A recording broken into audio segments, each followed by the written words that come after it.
All right, man. 10 straight. Obviously, things have changed since the Providence game. What's changed, Rick? Well, the Providence game was strange because they went on a 14-3 run. We fouled the three-point shooter. We did everything wrong in the last under 4 minutes of the game. But we're not playing great. We're playing good basketball. And I like that because I think if we can work good into great, by the time March comes around, then I think we'll have something special. The improvement's obvious. You know, I've thought this. I've thrown this by you in previous shows. I want to see if it still applies here. Like, to me, you know, you win by 20. All right, great. You win by 20. You hammer somebody, get some other guys some run. I get that. But like the DePaul game, the Xavier game, like there's value in learning how to execute late under duress, right? So that's almost a better win. You're so right on this because you don't learn in blowouts. You learn in close games. For instance, Marquette goes down to Villanova. They should have won the game. They had the game won. Villanova executed, made 2 threes. Marquette gave up the threes. What was the difference between Marquette in last place and Villanova? At Villanova, nothing. Nothing. Providence goes into Seton Hall. It's a war. Butler, Connecticut, for most of the game, it's a war. Creighton loses by a point to DePaul. So this league, only Connecticut has been in a few blowouts. Connecticut blew out Xavier twice. They blew out a couple other teams. The rest of us are all pretty much in a dogfight. I mean, I respect that. I think, and you are in a dogfight. I think you're better than the other teams myself. I'm not saying we're not better. Okay. I'm just saying it's a dogfight. Gotcha. We're winning the dogfight, but it's a dogfight. Where Connecticut has won by 25, has won by 28. I got you. We haven't been able to do that. Understood. Okay, so having said that, it looks like you guys match up pretty well with UConn. I know that the Reed's a horse inside, and they got some shooters. Mullins, the kid, was pretty hot early. Do you like the matchups with you? I know they got a bunch of pros, but do you match up well with them? Well, their only weakness, it's Xavier's weakness a little bit too, is they foul too much. They're very aggressive and they foul too much. Now, we have to make sure we make our free throws, certainly. Yeah. But we get to the line much more than we foul. We don't foul very much this year. Last year we fouled a lot. So Connecticut's weakness is that we don't foul. So that was the edge in the game, was the foul line. Well, let me ask you this. So you guys are, I believe, last I checked, 6th in the country free throw attempts. To your point, you get there a ton, like 25, 30 a game. It's a regularity. Last year you fouled a lot. This year you don't. You're teaching the same stuff. Is it that you have better athletes, or they anticipate and see things? What's the difference between not fouling and fouling? Well, we're on not defense? as aggressive defensively as we were last year. Okay. Certainly we were very aggressive last year. And Zuby's not fouling as much. He didn't have a foul in the last game, as my son pointed out 100 times. So he's a little wise ass. Hey, so's Dad, by the way. We see you on social media. Both of you guys are pretty good on X. You guys have I'm fun. afraid to tweet out because he comes right at me. He does. Yeah. Hey, you got the last laugh. By the way, he's just getting things going there. He's a heck of a coach. Speaking of your son, I know how I feel watching my children from the stands at ages 9 and 11. And it's like, good, bad, indifferent. Oh, are they hurt? What are they doing? You handle it well, what you say. But when you beat your son, that's got to hurt. It's okay now because he doesn't expect to beat us, although he could have beat us last game. I got you. But come next year, it's going to be very difficult. If he beats me, I'll probably not speak to him again. All right, well, this is less difficult. I know you're really excited about this. Kadari got called up by the Wizards, first bucket of 3, which I find very ironic.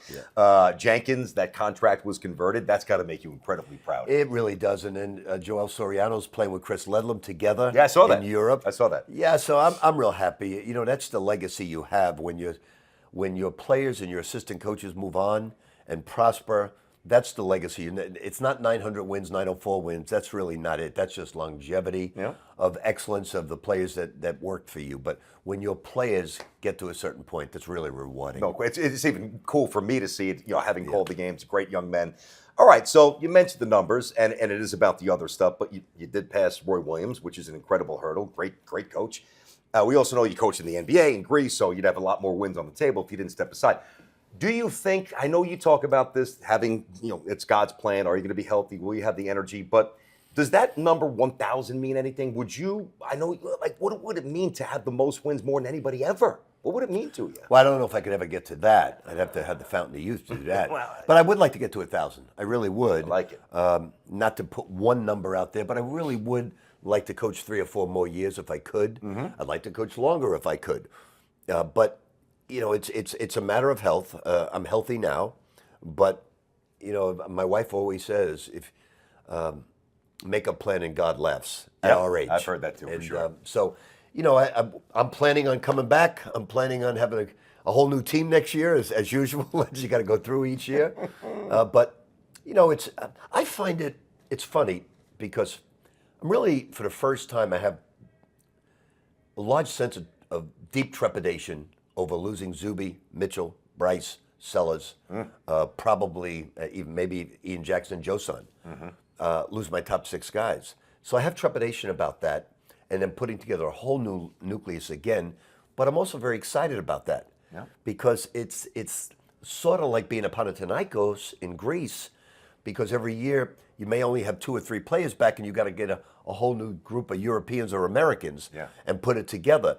So putting the puzzle together and making it fit is also very exciting. But also hard, as you talked about. And, it is the modern state. You either adapt or you die. You've adapted. You're doing great. But I think in a lot of ways, Rick, it doesn't take away, but I think it minimizes maybe your greatest strength, player development. Like you would get a kid as a freshman, mold him, beast by the time he's done. You can't really do that anymore. No, as much. You just look at Zuby, you look at RJ, how much better they got. You look at Danish Jenkins, how much better he got.